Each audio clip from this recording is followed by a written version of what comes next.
بسم الله الرحمن الرحيم. الحمد لله نحمده ونستعينه ونستغفره ونؤمن به ونتوكل عليه ونعوذ بالله من شرور أنفسنا ومن سيئات أعمالنا. من يهده الله فلا مضل له ومن يضلله فلا هادي له. ونشهد أن لا إله إلا الله وحده لا شريك له. ونشهد أن سيدنا ومولانا محمدا عبده ورسوله. أما بعد، علماء کرام، شہر کی مقتدر شخصیتیں، اس جلسے میں شریک ہونے والے، خاص طور پر صوبہ مہاراشٹر کے جمعیت کے ورکرز اور دور دراز سے آئے ہوئے جمعیت علماء کی جنرل باڈی کے ممبران، جمعیت علماء کی جنرل باڈی کا اجلاس 2 دن سے چل رہا تھا۔ ملک کے مختلف حالات، عالم عرب کے حالات، یوکرین کے جنگ کے اندر پیدا ہونے والی صورت، ان تمام چیزوں کے اوپر سیر حاصل، بحث کی گئی، تجاویز کو پاس کیا گیا۔ جمعیت علماء ہند کوئی سیاسی پارٹی نہیں ہے۔ ملک کے اندر کرسی اقتدار پر کون آ کر بیٹھا اور کس کو اقتدار کی کرسی سے اٹھا کر باہر کر دیا گیا، جمعیت علماء ہند کو اس سے کوئی تعلق نہیں ہوتا۔ نہ ہم خود الیکشن لڑتے ہیں اور نہ الیکشن لڑنے والوں کے لیے پرچار کرتے ہیں، لیکن ملک ہمارا ہے۔ ہم ہمیشہ سے اس ملک میں رہتے چلے آئے ہیں۔ ہمارے آباء و اجداد ہمیشہ سے اسی ملک میں رہتے ہیں۔ ہمیں اپنے اس ملک سے تعلق ہے، محبت ہے۔ ہم اس ملک کو پھلتا پھولتا، امن و امان اور پیار و محبت کا گہوارہ دیکھنا چاہتے ہیں، اور ہمارے اکابر جمعیت علماء ہند پہلے دن سے اس کے لیے کوشش کرتی رہی ہے۔ ہم بھی ان کے نقش قدم پر چل کر برابر اس کے لیے کوشش کر رہے ہیں۔ ملک کی آزادی سے پہلے انگریز کی غلامی کی زنجیر کو توڑنے کے لیے علماء تقریباً 150 سال تک کوشش کرتے رہے، مرتے رہے، پھانسی کے پھندے اپنے گلوں کے اندر ڈلواتے رہے، لیکن 150 سال تک ان کی ہمت اور جرأت برابر اپنی جگہ کے اوپر قائم رہی۔ ایک کے بعد دوسرا، دوسرے کے بعد تیسرا، تیسرے کے بعد چوتھا، برابر معرکہ قائم کرتے رہے، میدان میں لڑتے رہے، مرتے رہے، مارتے رہے۔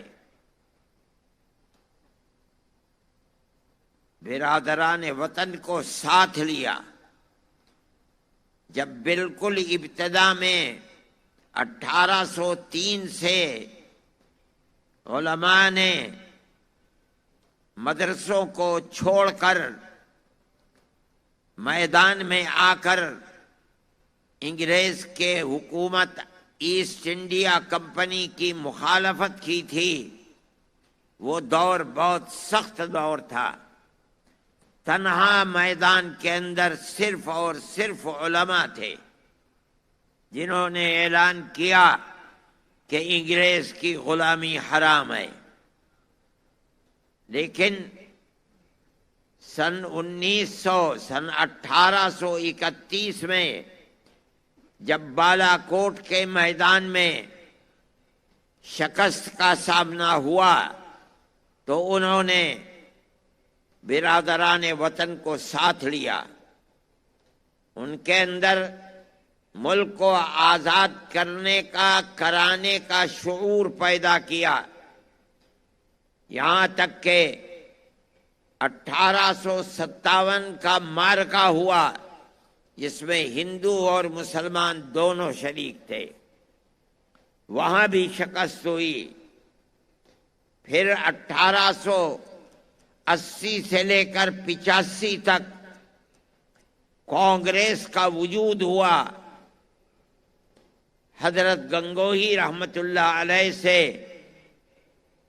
ایک فتویٰ لیا گیا، پوچھا گیا کہ غیر مسلموں کی ایک جماعت قائم ہوئی ہے کانگریس، مسلمان جو تقریباً 80 سال سے ملک کی آزادی کے لیے قربانی دے رہے ہیں، کیا مسلمانوں کو ہندوؤں کے ساتھ اشتراک کر کے ملک کی آزادی کے لیے ان کو ساتھ لیا جائے اور اس میں شرکت کی جائے؟ حضرت گنگوہی رحمت اللہ علیہ کا فتویٰ آج بھی موجود ہے. انہوں نے فرمایا کہ اگر دین اور شریعت کی کوئی مخالفت نہیں ہوتی تو مسلمان کا ہندوؤں کے ساتھ اشتراک عمل جائز ہے. چنانچہ کانگریس میں داخل ہوئے.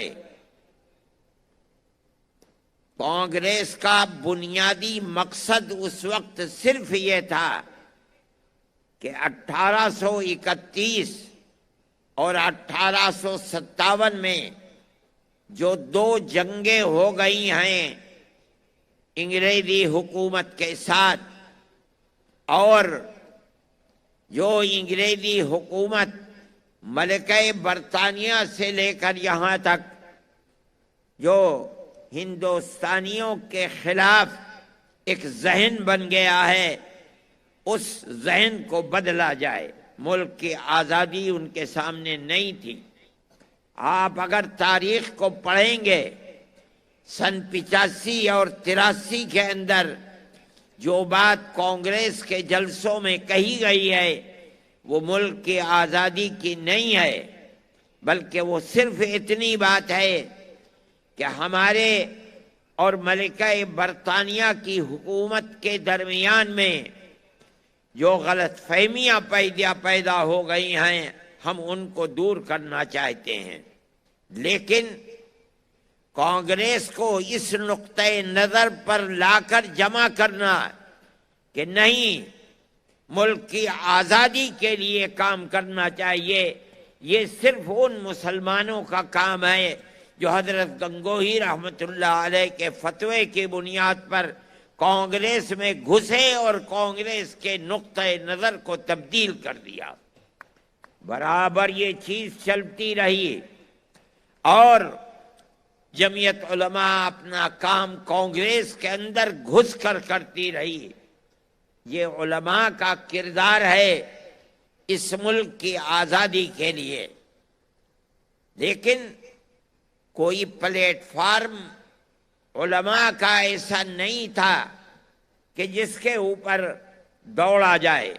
یہاں تک کہ حضرت شیخ الہند رحمت اللہ علیہ جو آزادی وطن کے لیے انگریز کی مخالفت کی آگ ان کے سینے کے اندر تھی، انہوں نے پروگرام بنایا کہ ہم شمالی ہندوستان سے آزاد قبائل سے اپنی جماعت کو متحد کر کے وہاں سے انگریز کے خلاف جنگ کریں گے، اور وہاں قریب افغانستان تھا جو آزاد ملک تھا، ہم اس کی مدد لیں گے، اور ترکی کی خلافت اسلامیہ تھی اس سے ہم مدد لیں گے۔ ایک مدرسے کا آدمی ایسا پروگرام بنا کر ملک کی آزادی کے لیے کام کرے، یہ بڑی عجیب و غریب چیز تھی۔ کوئی پلیٹ فارم نہیں تھا، تنہا ایک آدمی اپنے ہزاروں شاگردوں کے ساتھ ملک کے باہر رہ کر کے اپنے ملک کی آزادی کے لیے کام کرے، یہ بڑی عجیب و غریب چیز تھی۔ انگریز غافل نہیں تھا، مولانا نے اس کے لیے سفر کیا۔ سعودی عرب اب بن گیا، اس وقت سعودی عرب نہیں تھا، حجاز مقدس گئے، ترکی حکومت سے مدد کی بات کی، لیکن وہیں ان کو گرفتار کر لیا گیا اور مالٹا کی جیل میں اپنے 4 ساتھیوں کے ساتھ بھیجا گیا۔ وہاں تقریباً 4.25 سال جیل میں رہے۔ جب آنے کی بات شہرت میں آئی کہ اب وہ قید بامشقت ختم ہونے والی ہے، ان کے اشارے سے ہندوستان کے اندر ابھی وہ جیل میں تھے۔ سن 1919 کے اندر جمعیت علماء کی بنیاد رکھی گئی، ابھی تک آئے نہیں تھے۔ سن 1920 میں حضرت تشریف لائے اور یہاں آ کر کے وہ فوراً اس پلیٹ فارم کے اوپر دوڑنے لگے۔ جمعیت علماء ہند کا دلی کے اندر جلسہ ہوا، اس میں حضرت شیخ الہند رحمت اللہ علیہ کو پہلا صدر بنایا گیا۔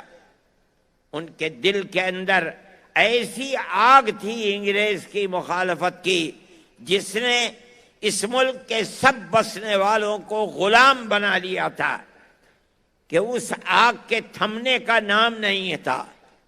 وہ برابر لڑتے رہے یہاں تک کہ اس دنیا سے چلے گئے۔ ان کے بعد ان کے شاگردوں نے جمعیت علماء کو اٹھایا اور وہ انتہائی قوت کے ساتھ میدان کے اندر اترے، جیل جاتے رہے۔ مولانا مفتی کفایت اللہ صاحب ان کے شاگرد تھے، مولانا مدنی ان کے شاگرد تھے، مولانا احمد علی لاہوری ان کے شاگرد تھے۔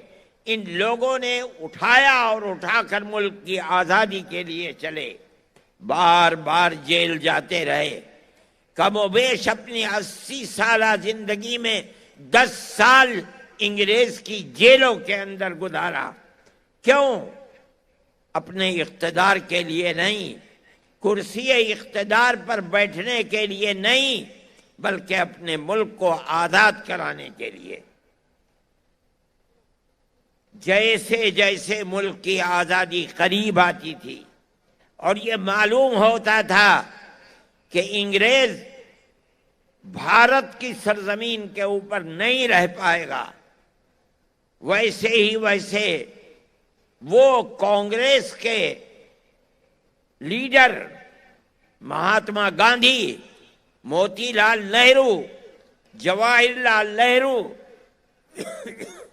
جمعیت علماء ہند کے پلیٹ فارم سے ان سے بار بار پوچھا جاتا تھا کہ ہمیں یہ یقین دلاؤ کہ ملک آزاد ہوگا تو ملک کا دستور سیکولر دستور ہوگا، جس کے اندر اگرچہ ہندو ملک کی اکثریت ہے لیکن ہر اقلیت کو اپنی مذہبی آزادی کے ساتھ جینے کا حق ہوگا۔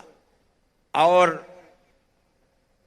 کانگریس کی قیادت جو رات اور دن ساتھ ساتھ رہتے تھے ملک کی آزادی میں کام کرنے کے لیے، پروگراموں کو بنانے کے لیے، بار بار تحریری طریقے کے اوپر یہ وعدہ کرتے چلتے تھے کہ ملک آزاد ہوگا تو اس ملک کے اندر نظام حکومت سیکولر ہوگا، جس کا مطلب ہے کہ گورنمنٹ کا کوئی دھرم اور مذہب نہیں ہوگا، بسنے والے اپنے اپنے مذہب کے مطابق اپنی زندگی کو گزاریں گے۔ اسی طرح ملک کا پیار و محبت باقی رہ سکتا تھا۔ یہ کام برابر چلتا رہا یہاں تک کہ ملک آزاد ہوا۔ ملک آزاد ہوا، ملک کی اور مسلمانوں کی بدقسمتی تھی کہ اس کے ساتھ ساتھ ملک تقسیم بھی ہو گیا۔ ملک کی تقسیم کے بعد غیر مسلم ایک طاقت کھڑی ہوئی فوراً، اور انہوں نے یہ بات کہی کہ جب مسلمانوں نے اپنا حق لے لیا اور پاکستان کا وجود بن گیا تو اب ہمارے ملک کا نظام سیکولر نظام نہیں ہوگا، یہاں کی بنیاد بھی ہندوتو کے اوپر ہوگی۔ کانگریس کی قیادت کو انہوں نے اس پر مجبور کیا کہ وہ تقسیم ملک کے اوپر دستخط کر دیں۔ یہ ایسی چیز تھی کہ جو جمعیت علماء سے وعدے کیے گئے تھے اس کے خلاف تھی۔ جمعیت علماء ہند کی لیڈرشپ ہاتھ پکڑ کر بیٹھ گئی اور کہا کہ آپ نے ہم سے وعدہ کیا ہے کہ ملک کی آزادی کے بعد ملک کا دستور سیکولر دستور ہوگا، اگر ملک کی تقسیم ہوئی ہے تو آپ نے تقسیم کے اوپر دستخط کیے ہیں۔ ہماری ٹوپیاں اچھلتی رہی ہیں، ہماری پگڑیاں پیروں کے اندر روندی گئیں، مگر ہم اپنے اس نقطۂ نظر سے پیچھے نہیں ہٹے کہ ملک تقسیم نہیں ہونا چاہیے۔ آپ نے ہم سے جو وعدے کیے ہیں ان وعدوں کو پورا کیجئے، ملک کی تقسیم میں آپ کا ہاتھ ہے، ہمارا ہاتھ ملک کی تقسیم میں نہیں ہے۔ یہ اتنی بڑی چیز تھی، شریف لوگ تھے، ان کو مجبور کر دیا کہ ملک کی تقسیم اگرچہ ہو گئی ہے لیکن ہندوستان کا دستور سیکولر دستور بنے گا۔ مسلمانوں کا قتل عام ہو رہا تھا۔ سب سے پہلی چیز جس نے ملک کو نقصان پہنچایا ہے اور فرقہ پرستی کی لعنت بڑھی ہے وہ گاندھی جی کا قتل تھا۔ گاندھی جی جو کچھ کر رہے تھے، جو سبھائیں روزانہ بناتے تھے، وہ مسلمانوں کے قتل کو روکنے کے لیے، لیکن ملک کی نہیں بلکہ کانگریس کی وہ طاقت جس کے رگ و ریشے کے اندر فرقہ پرستی تھی، وہ طاقت نہیں چاہتی تھی، یہاں تک کہ اسی قاتل نے مولانا آزاد کے کہنے کے مطابق گاندھی جی کا قتل کرایا۔ گاندھی جی کا قتل در حقیقت سیکولرزم کا قتل تھا۔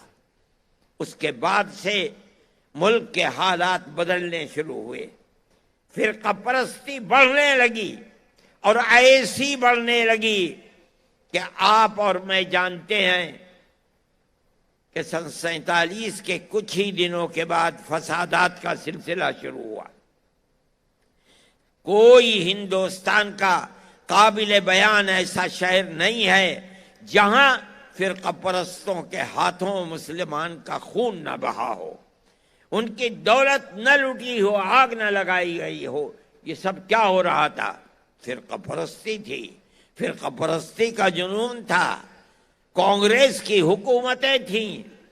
ہم کہا کرتے تھے، جمعیت علماء کہتی تھی کہ اس فرقہ پرستی کی آگ کو بجھاؤ، اگر نہیں بجھاؤ گے تو کسی دن یہ تم کو بھی جلا ڈالے گی۔ ہماری اس بات کو قبول نہیں کیا جاتا تھا۔ جمعیت علماء نے تحریکیں چلائیں، جیل بھرو تحریک چلائی۔ کیوں چلائی؟ تاکہ ملک سیکولر ملک رہے اور یہاں سیکولرزم باقی رہے، اگر نہ رہے گا تو یہ ملک تباہ ہو جائے گا۔ ہماری اس بات کو نہیں سنا گیا۔ کانگریس کی پالیسی لچکدار پالیسی رہی۔ ہم کہتے تھے کہ نکیل ڈالو، مگر نکیل نہیں ڈالی گئی، فرقہ پرستی بڑھتی رہی۔ ہم کہتے تھے کہ آج ہمارا خون پی رہے ہیں، کل کو تمہارا بھی خون پیئیں گے، ہماری اس بات کو قبول نہیں کیا گیا۔ نتیجہ یہ آیا کہ ملک میں کانگریس کا اقتدار ختم ہو گیا۔ اسی لچکدار پالیسی کی بنیاد پر ملک کا کیا حال ہے؟ 8-10 سال ہیں، ملک کی تاریخ نہیں تھی کہ کبھی ہندو مسلم تفریق کی بنیاد پر الیکشن لڑا گیا ہو، مگر آج الیکشن اول سے لے کر آخر تک صرف مسلمان سے نفرت نفرت نفرت کی بنیاد پر لڑا جا رہا ہے۔ کیا ہوا کرناٹک کے الیکشن کے اندر؟ ہر آدمی نہیں، میں کہتا ہوں ملک کا اقتدار اعلیٰ اوپر سے لے کر نیچے تک اپنی تقریروں کے اندر کہتا ہے کہ ہمیں مسلمان کے ووٹ کی ضرورت نہیں ہے، ہم مسلمانوں کے مذہبی پرسنل لا کو بدل کر کے یکساں سول کوڈ کو لائیں گے۔ کہتے ہیں کہ ہم نے مسلمان کے ریزرویشن کو ختم کیا ہے، ہم مسلمان کو ریزرویشن نہیں دیں گے۔ علل اعلان یہ تقریریں ہوتی رہیں، دنیا نے سنا، ہم انگشت بدندہ تھے کہ اللہ کیا ہو رہا ہے۔ ہمارے بزرگوں نے جس ملک کے لیے اپنی جانوں کو قربان کیا ہے، پھانسیوں کے پھندے کے اوپر گئے ہیں، مگر اپنے اسٹینڈ سے ایک قدم پیچھے نہیں ہوئے۔ آج اسی ملک کے اندر مسلمان کو جینے کا حق نہیں دیا جا رہا ہے۔ ہم نے یہ سب کچھ دیکھا، خاموش رہے۔ کانگریس اقتدار میں نہیں ہے، مگر گاندھی فیملی آگے بڑھی۔ 2 ہی بھائی بہن، انہوں نے جن چیزوں کو اپنے مینیفیسٹو کے اندر داخل کیا، آپ غور کریں کہ ہم سے وعدے کیے گئے کہ ہم فرقہ پرست اور فساد پرور عناصر کی جماعت کے اوپر قدغن لگائیں گے، بند کریں گے اس کو۔ بجرنگ دل کے اوپر ہم قدغن لگائیں گے۔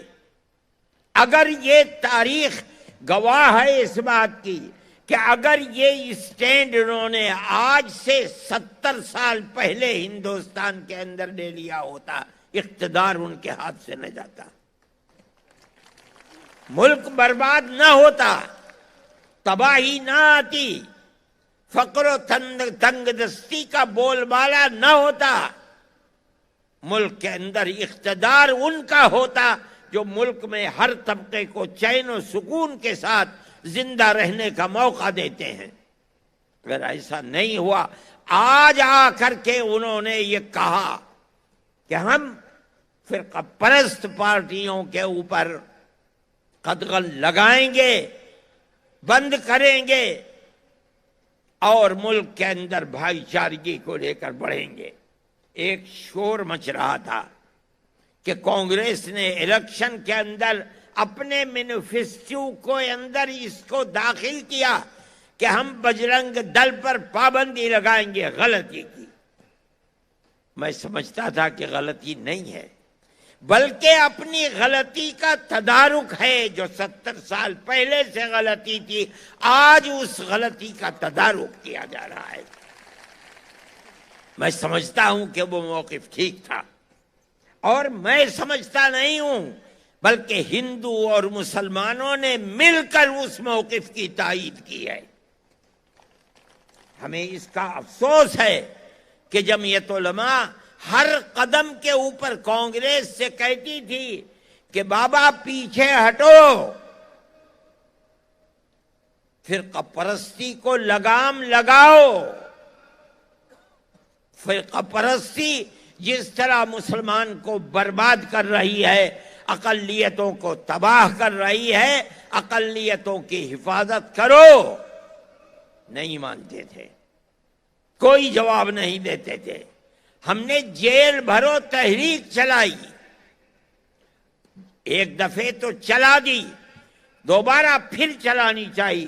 سارے ملک سے لوگ دلی میں جمع ہو گئے جمعیت علماء کی دعوت پر۔ اگلے دن سے ہمیں باہر نکلنا تھا۔ جنرل شاہ نواز مرحوم سادے کاغذ پر اندرا جی کے دستخط کرا کے لائے اور یہ کہا ان لوگوں کے درمیان میں جو اگلے دن جیل جانے والے تھے کہ اندرا جی نے مجھے یہ دستخط کر کے بھیجا ہے، اور یہ کہا ہے کہ جمعیت علماء اور کانگریس کا چولی دامن کا ساتھ ملک کی آزادی میں رہا ہے۔ آج جمعیت علماء کانگریس کے خلاف کھڑی ہو جائے، اس سے زیادہ خراب کوئی چیز نہیں ہے۔ میں دستخط کر کے بھیجتی ہوں، آپ کا جو مطالبہ ہو، آپ وہ مطالبہ لکھ دیں، وہ منظور ہے۔ میں اس مجلس میں شریک تھا، مسجد کے اندر جہاں جنرل شاہ نواز کی تقریر ہو رہی تھی۔ جمعیت علماء نے اپنے مطالبات لکھے، دیے، سب کچھ ہوا، لیکن ملک کی فرقہ پرستی اتنی طاقتور ہے کہ ان مطالبات کے اوپر فرقہ پرستوں پر لگام نہیں لگائی جا سکی۔ میرے بھائی، جمعیت علماء برابر لڑتی رہی، ہم آج بھی لڑ رہے ہیں۔ میں کانگریس کی حکومت ہے، میں راہل کے پاس گیا اور میں نے کہا کہ ملک میں کیا ہو رہا ہے۔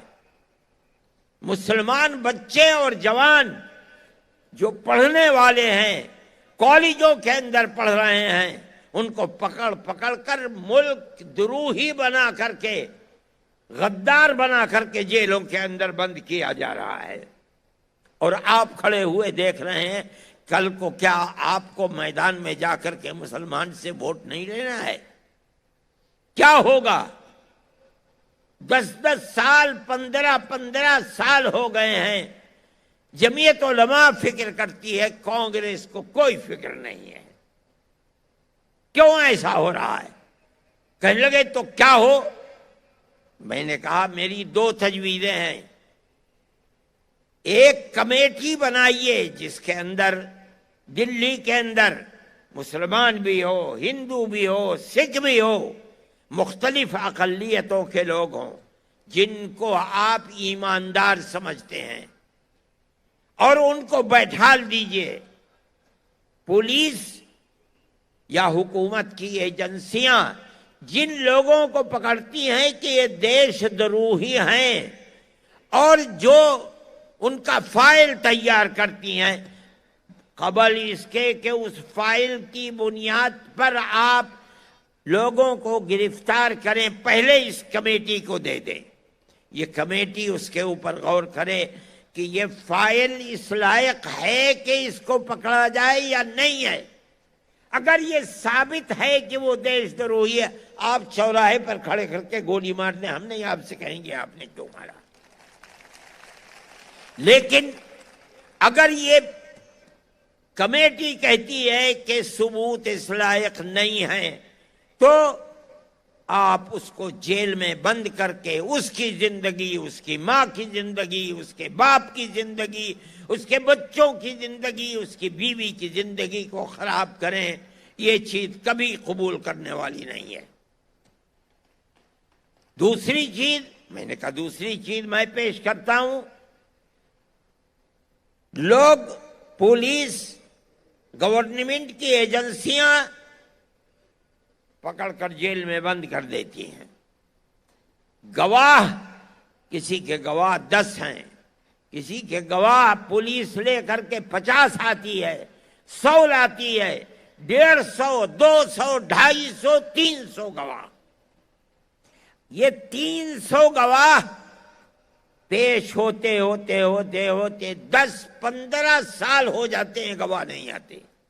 ملزم لکھنؤ میں ہے، کیس رامپور میں چل رہا ہے، جس تاریخ کے اندر عدالت میں حاضری ہے، وہاں سے ہتھ کڑی ڈال کر کے اس کو لاتے ہیں۔